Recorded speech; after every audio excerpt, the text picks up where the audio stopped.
Hello students, good morning. You are connected with RK Swaj for Mathematics 10 plus 2. Today we are going to discuss about the chapter probability and topic is independent event. क्या होती है independent event?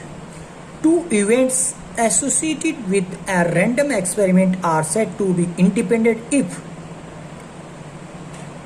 दो event जो कि एक random experiment से साथ associate हों वो इंडिपेंडेंट इवेंट बोली जाएंगी यदि, यानी कि असली कहानी यहाँ से शुरू होती है, if the occurrence of one event does not affect the probability of the occurrence of the other. अगर कोई इवेंट दूसरी इवेंट की प्रोबेबिलिटी पर कोई इफेक्ट ना डाले तो उसको बोल देंगे हम इंडिपेंडेंट इवेंट। यानी कि कोई एक इवेंट पहले हो चुकी, दूसरी इवेंट करने जा रहे हैं, उसके ऊपर पहले इवेंट का कोई भी प्रभाव ना रहे तो वो क्या होगा, इंडिपेंडेंट इवेंट।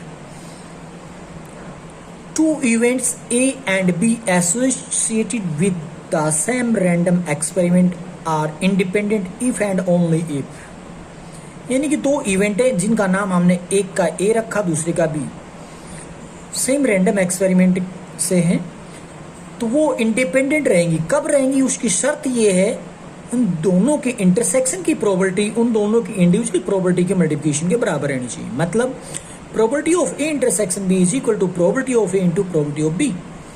अगर ये दोनों साइड इक्वल निकल आती है, यानी कि left side equal to right side अगर आप पाते हैं तो बोल सकते हैं बोथ इवेंट्स आर इंडिपेंडेंट। तो इंडिपेंडेंट के बाद क्या डिपेंडेंट भी होता है? बिल्कुल। Two events A and B are said to be dependent if they are not independent। मतलब ये है कि probability of A intersection B is not equal to probability of A into B।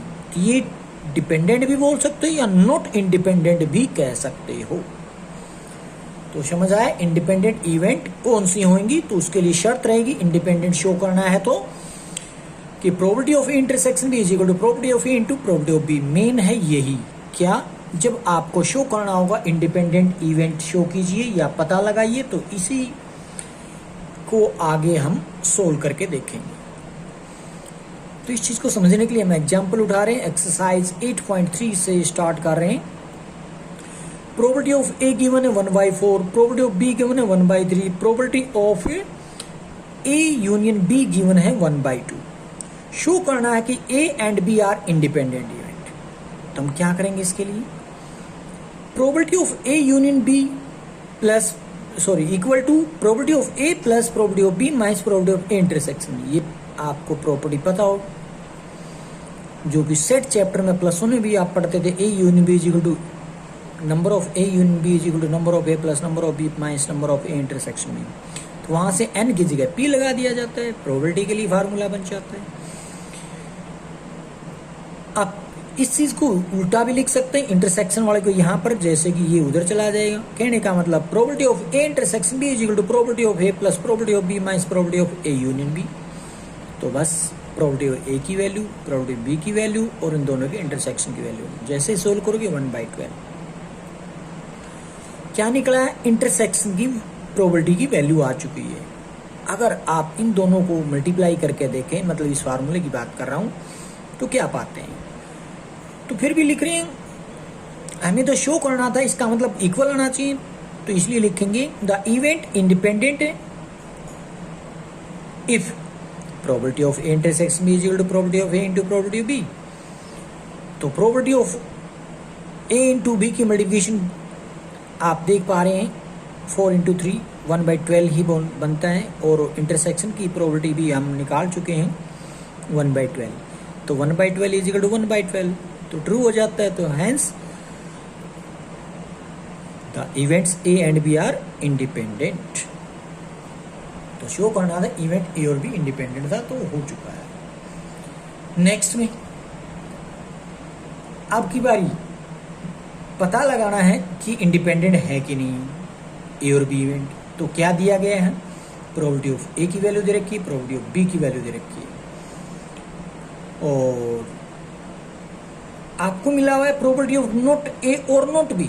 मतलब आप जानते होंगे, इसको आप लिख सकते हैं प्रोबेबिलिटी ऑफ नॉट ए, यानी कि ए बार यूनियन और का मतलब union, probability of not A का मतलब नॉट बी का मतलब B bar is equal to 1/4।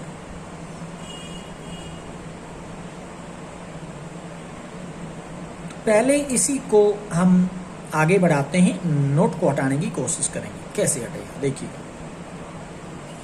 हम जानते हैं डिमॉर्गन्स लॉ की प्रॉपर्टी होती थी, तो उसी के according probability of not A union probability of not B is equal to probability of not A intersection B बोल सकते हैं आप। और नोट हटाने के लिए 1 में से माइनस कर देंगे, 1 minus probability of A intersection B. मतलब ये है कि ये जो 1/4 है किसकी value 1 minus probability of A intersection B है, इसलिए हम रखेंगे क्या, probability of A intersection B is equal to क्या होगी, ये इसको इन दोनों को बराबर रखने की बात कह रहा हूं मैं, तो इसका मतलब ये हो जाता है कि उधर से ये माइनस कर दें। कैसे कहने की कोशिश कर रहा हूं, आप सीधे सीधे यहां बोल सकते हैं, एक तरीके से मैंने कहा था इन दोनों को इक्वल रखेंगे, ठीक है जी। तो इन दोनों को इक्वल रखने का मतलब ये है कि मैं यहां पर ये जो बात कर रहा हूं दोनों इक्वल रखना है, यानी कि 1 minus probability of A intersection B is equal to 1/4।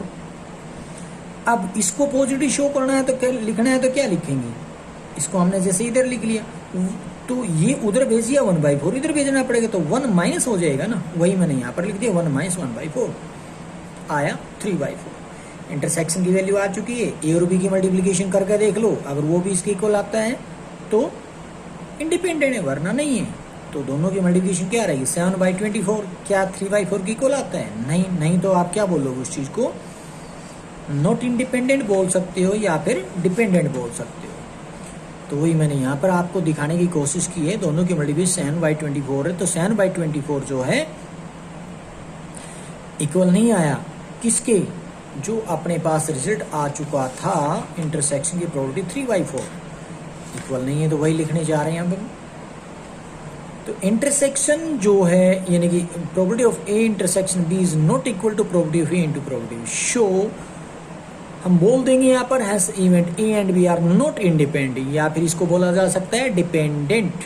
क्या बोला जा सकता है, डिपेंडेंट। सेकंड,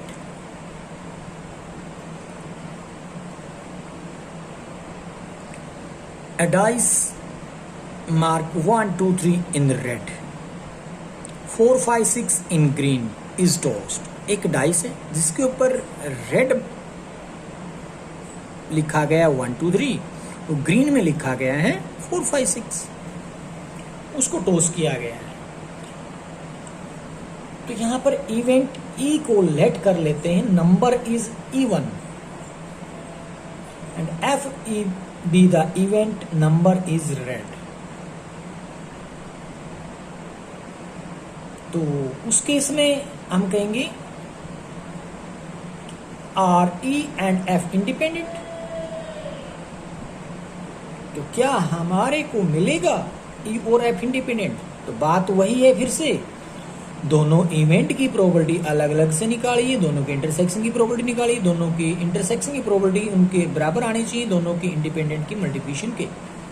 तो देखते हैं सबसे पहले ई इवेंट को कैसे आप लिखेंगे। ई इवेंट को लिख रहे हैं 2 4 6, क्यों, क्योंकि उसने कहा था नंबर इज इवन। तो एक डाइस के अंदर 1 2 3 4 5 6 नंबर होते, इवन होते 2 4 6, ठीक है जी। एफ में क्या है, तो देख पा रहे होंगे नंबर इज रेड, रेड में कौन थे 1 2 3, तो 1 2 3 लिखूंगा। दोनों के इंटरसेक्शन में क्या लिखोगे फिर, ई इंटरसेक्शन एफ में दोनों के इंटरसेक्शन 2 मिल रहा है अपने को, तो लिख दिए मैंने 2।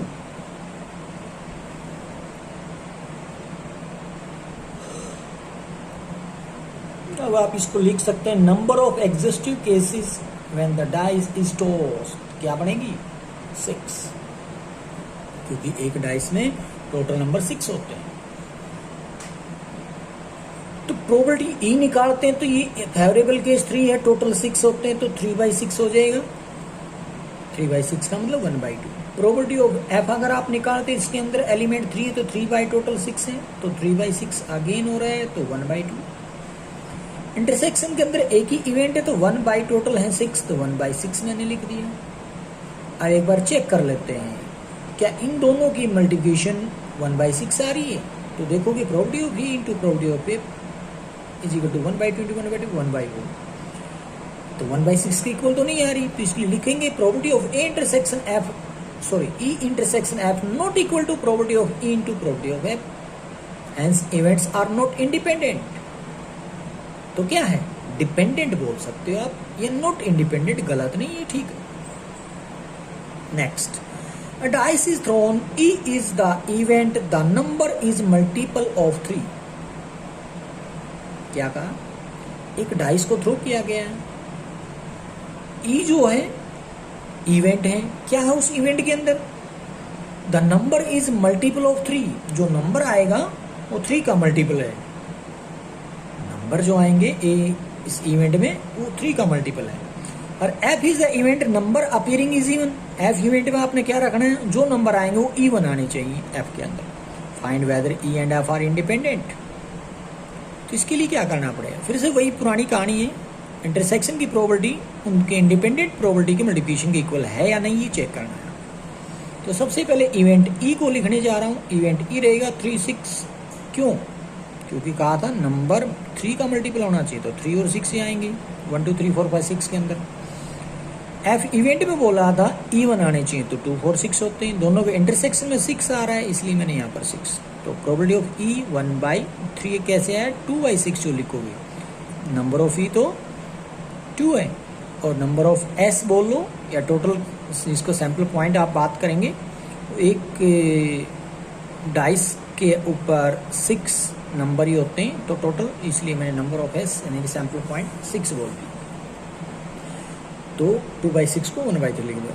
इस एफ की प्रोबेबिलिटी निकालते तो क्या रहेगा, 3/6 हो जाएगा, जो कि 1/2 हो जाएगा। इंटरसेक्शन की प्रोबेबिलिटी आएगी तो इसमें एलिमेंट एक ही है, तो 1/6 आ जाएगी। ये 6 नहीं, ये वाला 6 यहाँ पे है। अब इंडिपेंडेंट प्रोबेबिलिटी की मल्टीप्लाई करके देखते तो 1/3 इंटू 1/2 1/6 मिला, तो 1 इंटरसेक्शन में भी वही वैल्यू थी। अब हमें मिल गया probability of A intersection is equal to probability of A into probability of F बराबर आ रहा है। तो इसका मतलब क्या बोलोगे, the event E and F are independent. Next, a card is drawn from pack of 52 cards so that each card is likely to be selected.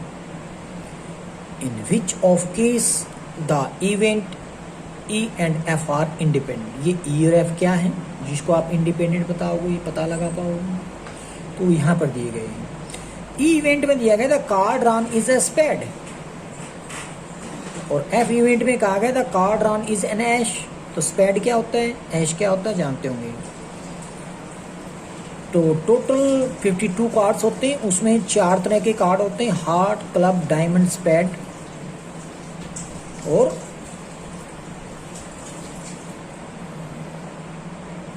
एक हार्ट हो गया, क्लब हो गया, डायमंड, स्पेड, तो सारे आ गए चारों। ये 13 पत्ते होते हैं। तो स्पेड की बात कर रहा है तो उसमें कितने होते हैं, 13 पत्ते हैं इसके अंदर। कौन कौन से हैं, 1 से लेकर 13 तक हैं। और एफ में क्या था, कार्ड रन इज एन ऐश। ऐश कितने होते हैं, इक्के तो 4 ही होते हैं, एक हार्ट का होता है, क्लब का, डायमंड का, स्पेड का, चारों उसके अंदर है। अब हमें चेक करना है क्या ये इंडिपेंडेंट इवेंट है। तो उसके लिए आप देखोगे टोटल, जिसको आप कहोगे नंबर ऑफ एग्जिस्टिव केसेस 52 है, यानी कि नंबर ऑफ एस 52। इवेंट में बोला गया था कार्ड जो ड्रॉ किया वो स्पेड। तो स्पेड कितने बताए थे मैंने, स्पेड, हार्ट, क्लब, डायमंड, मैंने 13 पत्ते बताए थे। इसका मतलब स्पेड में भी 13 रहेंगे। प्रोबेबिलिटी ऑफ ई निकालते तो फेवरेबल केस 13 है, टोटल अपने पास 52, 13/52 यानी कि 1/4।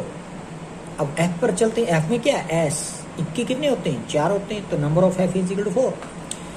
प्रोबेबिलिटी ऑफ एफ निकालते तो फेवरेबल केस अपॉन में टोटल केस, यानी कि 4/52, दैट मीन्स 1/13। एक बार इंटरसेक्शन की बात कर लेते हैं। तो इंटरसेक्शन में कौन आ रहा है, जिसमें स्पेड भी हो और एश भी हो, तो एक ही मिलेगा जो स्पेड भी एस। तो इसलिए number of A intersection F क्या है, 1 रहेगा। तो उसकी प्रोबेबिलिटी निकालते तो 1/52। चेक कीजिए इंटरसेक्शन की प्रॉपर्टी 1/52 जो आई, क्या वो property E into property of के बराबर आ रही है? तो 1/4 इंटू 1/13 की मल्टीप्लाई कर दो, वो भी 1/52 आ रहा है. It means probability of E intersection F is equal to probability of E into probability of F. Hence E and F events are independent. Second जो है अपने पास वो क्या है, तो उसमें हमें अलग अलग से इवेंट फिर दे रखी है, तो पढ़ते हैं उसको. तो इसमें बताया गया ई इवेंट जो है, the card drawn is black. जो ई कार्ड में क्या है, जो कार्ड ड्रॉ किया गया है वो ब्लैक है. और एफ इवेंट में क्या है, F event the card drawn is king. F event में क्या बोल रहे हैं, किंग है. तो उसके अकॉर्डिंग हम लिखते हैं इवेंट्स ई के अंदर कौन कौन से या कितने एलिमेंट आने वाले हैं. तो सबसे पहले ब्लैक कार्ड की बात करते हैं. तो कलर की अगर मैं बात करूं 52 टोटल होते हैं, तो 26 ब्लैक होते हैं, तो 26 रेड होते हैं. ये ब्लैक और ये रेड, टोटल 52 कार्ड्स होते हैं. तो अब उसने ब्लैक की बात की तो 26 रहेंगे number of E. Number of F के अंदर किंग की बात कर, किंग कितने होते हैं शायद आप भी जानते होंगे, किंग तो 4 होते हैं. एक हार्ट का, एक डायमंड का, एक क्लब का, एक स्पेड का. तो इसलिए नंबर ऑफ एफ इज 4 हो जाएगा, वो मैंने यहां लिख दिया. अब प्रोबेबिलिटी ऑफ ई की बात करते तो क्या आएगा, 26/52 रहेगा, that is 1/2. Probability of F अगर हम निकालते हैं तो 4/52 हो जाएगा, 1/13. तो इंटरसेक्शन की बात करते तो card drawn is black king, और तो उसमें ब्लैक भी हो और किंग भी हो, तो कितने होंगे, वो तो किंग भी हो और ब्लैक भी हो, तो वो तो 1 ही मिलेगा. इसलिए number of intersection F is black, sorry 1 क्यों, 2 मिलेंगे, क्योंकि ब्लैक किंग के अंदर 4 तरह के किंग होंगे, जिसमें 2 ब्लैक होंगे, 2 रेड होंगे.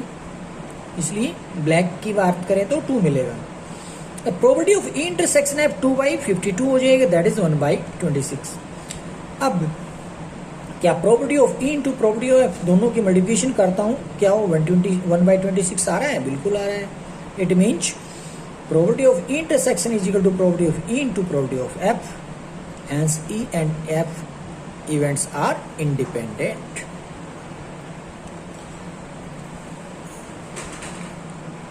नेक्स्ट है ई और एफ, फिर से 2 इवेंट अलग दे रखी.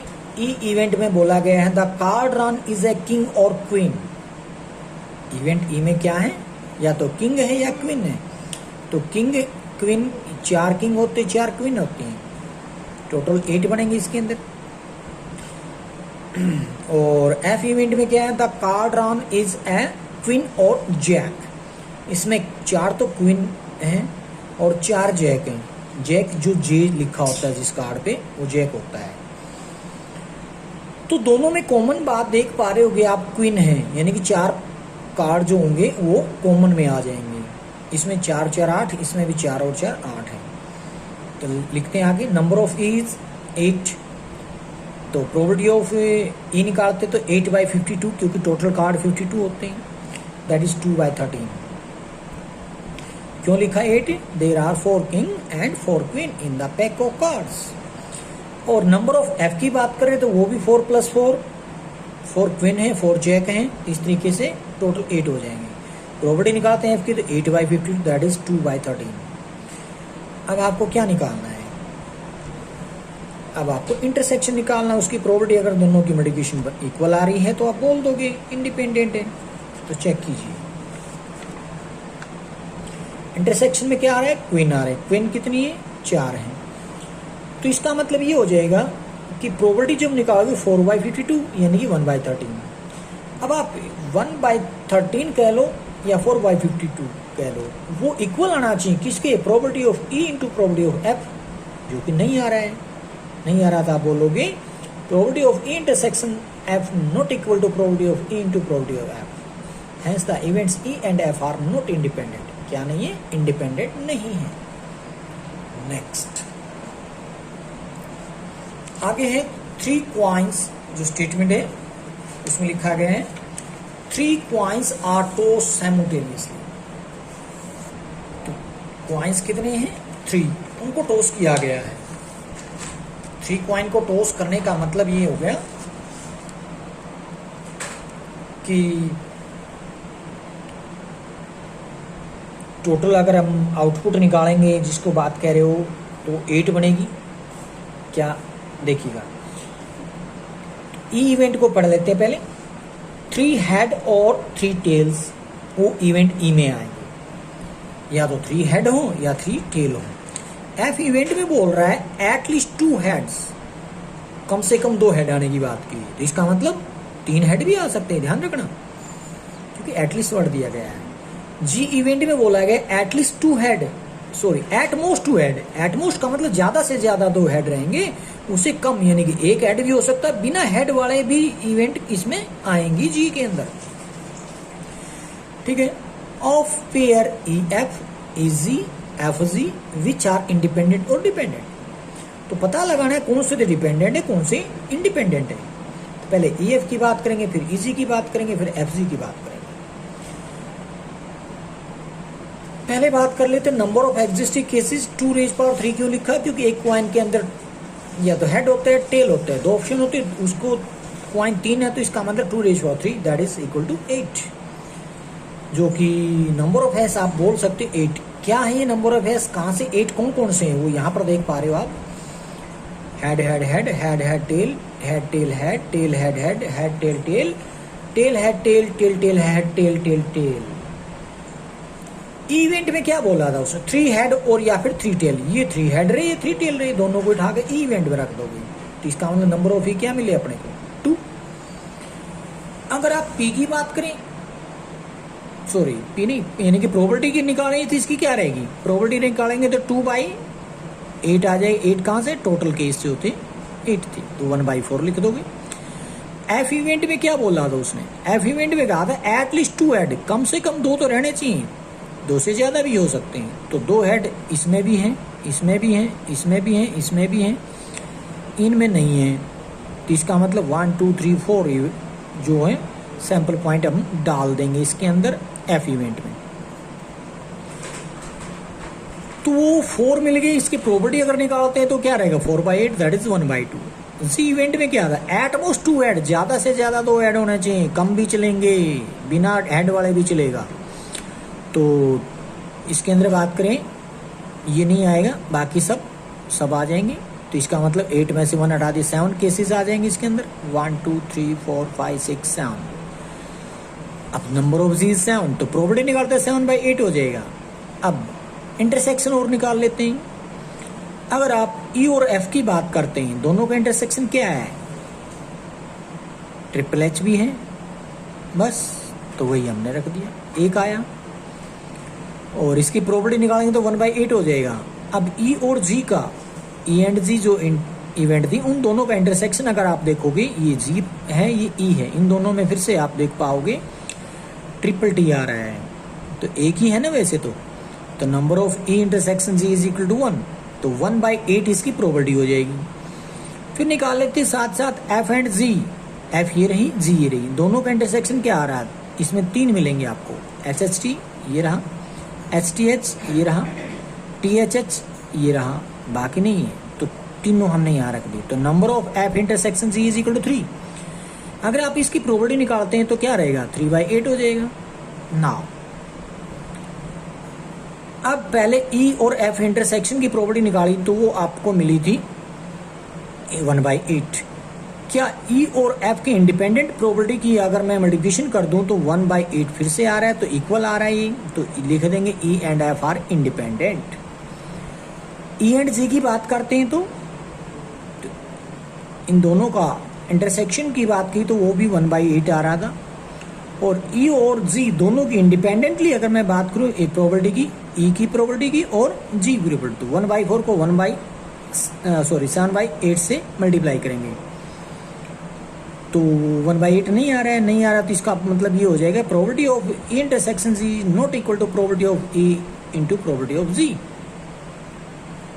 तो इसका मतलब ये हो जाएगा event E and G are not independent, या फिर आप इसको लिख सकते थे डिपेंडेंट, एक ही मतलब है दोनों का।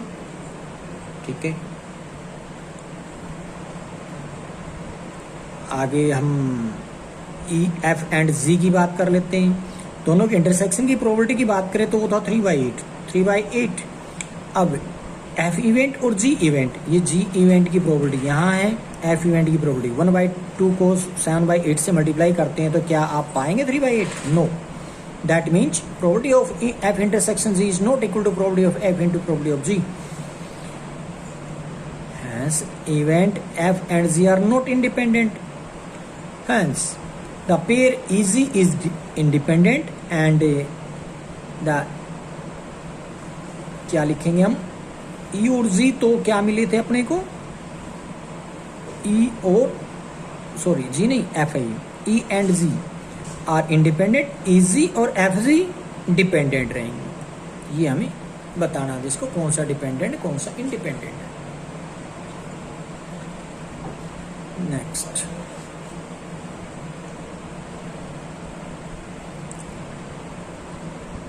If probability of A given है 3/5, प्रोबेबिलिटी ऑफ बी गिवन है 1/5, फाइंड आउट करना है probability of A intersection B if A and B are independent.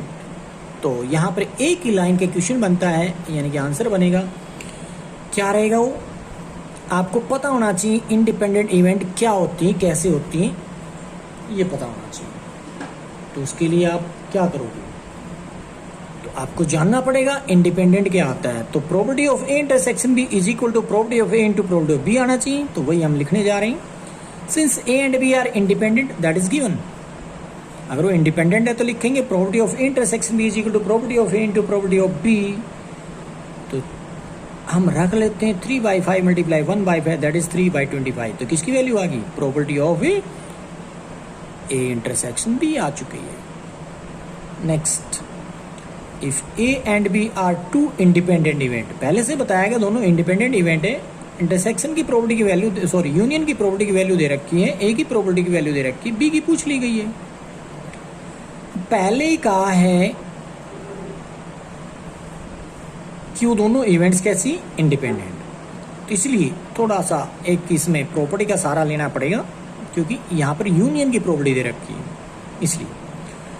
तो सबसे पहले हम बात करेंगे दोनों इवेंट इंडिपेंडेंट है। इंडिपेंडेंट है तो होना चाहिए था probability of A intersection B is equal to probability of A into probability of B. तो हम जानते हैं probability of A union B is equal to probability of A plus probability of B minus probability of A intersection B. और साथ ही साथ ये भी जानते हैं कि वो दोनों इंडिपेंडेंट है तो उनकी इंटरसेक्शन की प्रोबेबिलिटी उनकी इंडिविजुअल प्रोबेबिलिटी मल्टीप्लिकेशन की इक्वल। तो इसका मतलब इसका सहारा लेकर मैं इसकी जगह लिख लूंगा probability of A into probability of B, बाकी सब वही है। अब इन दोनों में से कुछ कॉमन आ रहा है, क्या कॉमन आ रहा है, प्रोबेबिलिटी ऑफ बी कॉमन आ रहा है, तो 1 माइनस प्रोबेबिलिटी ऑफ ए रह जाएगा। अब आपके पास किस चीज की कमी है, तो प्रोबेबिलिटी ऑफ बी की कमी है, बाकी सबकी वैल्यू आ चुकी है, तो वही तो निकालना है। तो रख दीजिए यूनियन की प्रोबेबिलिटी की वैल्यू क्या है, आप देख पा रहे हैं 0.5 है, उठाकर रख दी। प्रोबेबिलिटी ऑफ ए गिवन है 0.2 है, वो भी उठाकर रख दी। प्रोबेबिलिटी ऑफ बी पता लगानी है, 1 माइनस प्रोबेबिलिटी ऑफ ए पता है 0.2 है, सोल्व कर लेंगे। तो probability of B into 1 minus 0.2 को लिखेंगे 0.8 is equal to 0.5 minus 0.2 that is 0.3। ये इसके डिवाइडेड आ जाएगा, 3/8 आ जाएगी प्रोबेबिलिटी ऑफ बी की वैल्यू। यही तो पूछा था। नेक्स्ट, इसमें है प्रोबेबिलिटी ऑफ ए गिवन 0.3 और probability of B is 0.4। A and B are independent event, A की प्रोबेबिलिटी दे रखी है, बी की प्रोबेबिलिटी दे रखी है और दोनों इवेंट इंडिपेंडेंट बोल रखी है। पता लगाना है ए इंटरसेक्शन बी, उसके बाद पता लगाना है ए यूनियन बी की प्रोबेबिलिटी, उसके बाद पता लगाना है ए गिवन बी की प्रोबेबिलिटी, उसके बाद पता लगाना है बी गिवन ए की प्रोबेबिलिटी। तो ये दोनों तो आप वैसे भी पिछली एक्सरसाइजों में सोल्व करके आए हो, इसकी भी प्रॉपर्टी आपको पता होनी चाहिए। तो तब तक सोचिए फार्मूला क्या है, probability of A given B और probability of B given A. आगे बढ़ते हैं। सबसे पहले बात करते हैं ए यूनियन बी की, सॉरी ए इंटरसेक्शन बी की प्रोबेबिलिटी की, जो उसने खुद कहा था इंडिपेंडेंट इवेंट है। इसका मतलब इंडिपेंडेंट इवेंट है तो probability of A intersection B is equal to probability of A into probability of B होना चाहिए। तो प्रोबेबिलिटी ए की वैल्यू 0.3, प्रोबेबिलिटी बी की वैल्यू 0.4 और दोनों की मल्टीप्लिकेशन 0.12 आ रहा है। तो वो किसकी वैल्यू आ चुकी है, ए बी की इंटरसेक्शन की प्रोबेबिलिटी। यही तो पूछा था। नेक्स्ट, एक प्रॉपर्टी होती है ए यूनियन बी की प्रोबेबिलिटी के लिए is equal to probability of A plus probability of B minus probability of A intersection B. Probability A का पता है, प्रोबेबिलिटी बी का पता है, प्रोबेबिलिटी ए इंटरसेक्शन बी का पता अभी पता लगाया है। तो इसके अंदर से हम 0.7 में से माइनस करते 0.12 तो मिलेगा 0.52। क्या आ गया, probability of A union B पूछा गया। नेक्स्ट है probability of A given B. आपने फार्मूला याद कर रखा था तो क्या मैच कर लें इससे। Probability of A given B is equal to probability of A intersection B divided by probability of B. Intersection की प्रोबेबिलिटी अभी आपने निकाली थी 0.12 है, बी की प्रोबेबिलिटी गिवन है 0.4 है। तो इसको आप लिख सकते हैं 12/40 दैट इज 3/10। अब probability of B given A की बात करते हैं तो उसकी फार्मूला बनेगा probability of A intersection B divided probability of A that is 0.12 upon 0.3।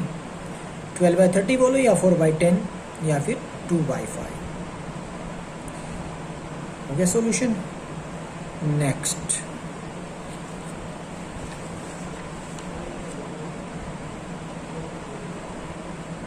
Next है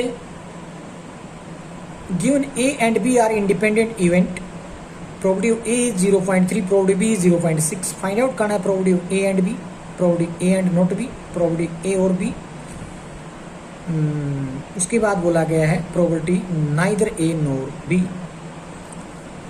तो जब दोनों इंडिपेंडेंट है तो इसके लिए लिखेंगे ए एंड बी का मतलब इंटरसेक्शन होता है। इंटरसेक्शन का मतलब उसने बोला था दोनों की प्रोबेबिलिटी जो होती है इंडिपेंडेंट की प्रोबेबिलिटी की मल्टीप्लाई के बराबर। तो दोनों की इंडिपेंडेंट यानी कि इंडिविजुअल दे रखी है 0.3 इंटू 0.6, जैसे मल्टीप्लाई को 0.18 पहले का आंसर आ चुका है। ए एंड नोट बी का मतलब ए इंटरसेक्शन नोट बी लिखोगे, बाहर लिखोगे मतलब। अब इसको आप लिख सकते हैं क्योंकि फार्मूला होता है प्रोबेबिलिटी ऑफ ए माइनस दोनों का इंटरसेक्शन, मतलब probability of A intersection B minus कर दी जाएगी। ए की प्रोबेबिलिटी पता है, इंटरसेक्शन की प्रोबेबिलिटी अभी निकाली 0.18, माइनस कर दोगे तो 0.12 आएगा। थर्ड में प्रोबेबिलिटी ऑफ ए और B is equal to probability of A union B that is equal to probability of plus probability of B minus probability of A intersection B. तो probability A की value रखी, probability B की value रखी, intersection B की probability रखी। Solve करने पे 0.72 मिला। अगले में पूछा नाइदर ए नोर बी की प्रोबेबिलिटी। तो नाइदर ए नोर बी का मतलब है not A intersection not B. इसको आप लिख सकते हैं probability of not A union B.